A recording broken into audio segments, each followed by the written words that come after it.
In the years after 2003, Iraq was a country struggling to breathe. War had ended, but fear, confusion, and chaos were still everywhere.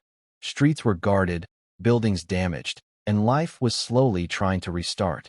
But it was in this exact confusion that one of the boldest and most shocking robberies in Iraq's history took place.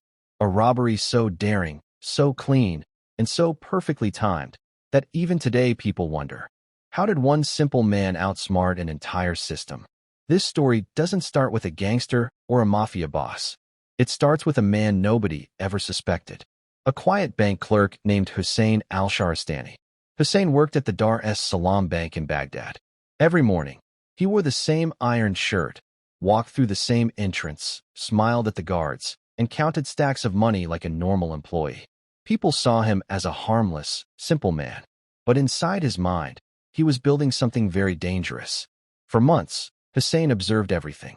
He memorized the guards' shifts, when they got tired, when they took breaks, and when they became careless. He noticed which cameras had blind spots. He learned exactly when the manager stepped out for tea. He figured out the timing of the vault locks, when they opened, when they closed, and how long the system took to reset. Without anyone realizing, Hussein collected the bank's secrets piece by piece. He didn't need weapons. He didn't need violence. He only needed information, and he had all of it. One night, he invited 3 close friends to his house. They sat in silence until Hussein finally said, "If we take this step, there's no turning back." His friends looked at him, shocked. They weren't criminals. They weren't killers. But the idea of millions of dollars lying unguarded in a vault was too tempting to ignore. Slowly, one by one, they agreed. Weeks passed. Final plans were set. And then came the night of the robbery, a night that would never be forgotten. It was June 2007. Baghdad was hot, silent, and tense. Roads were mostly empty. The sound of distant traffic mixed with the wind, giving the night an eerie feeling. At 2:30 a.m., the 4 men approached the bank. No guns, no masks, just confidence and the codes Hussein already had. The moment they entered, everything was exactly as he predicted. The guard on duty was half asleep. 2 cameras were pointing at dead angles, and the manager wouldn't return for hours. Hussein walked straight to the vault room. He entered the codes, matched the timing, and with a slow metallic sound, the vault door opened. Inside were stacks of neatly wrapped cash. So much money that the men froze in disbelief. Over $282 million in US dollars. They didn't speak. They just moved, filling bags, boxes, whatever they could carry. In just 15 minutes, the biggest modern robbery in Iraq was completed. Quietly, cleanly, without firing a single bullet. They drove away into the dark streets, breathing fast, their hearts pounding. Hussein thought he had done the impossible. They all believed they were untouchable. But there was one problem. A camera they thought was turned off was actually working. The next morning, when bank officials discovered the vault empty, panic erupted.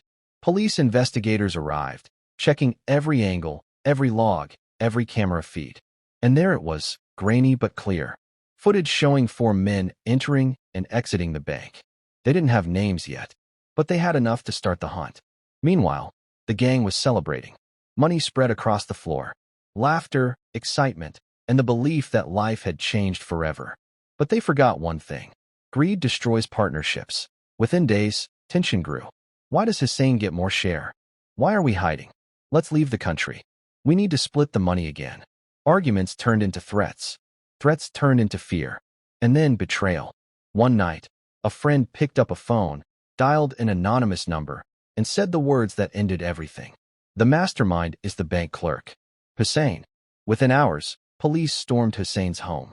They searched every room, opened cupboards, lifted carpets, broke drawers, and found bundles of cash hidden everywhere. The evidence was undeniable. His friends? They vanished, leaving Hussein alone to face the punishment. He was arrested, questioned, and eventually sentenced to 20 years in prison. The robbery that looked perfect from the outside fell apart from the inside. No gunfight, no dramatic chase, just human greed destroying the entire plan. Even today, people in Iraq remember this case because it teaches a simple, painful truth. Sometimes the biggest danger isn't your enemy. It's the friend standing right beside you. And if you want more real stories like this, full of twists, betrayal, and unbelievable true events. Make sure to subscribe and follow, because the next story I bring will shock you even more.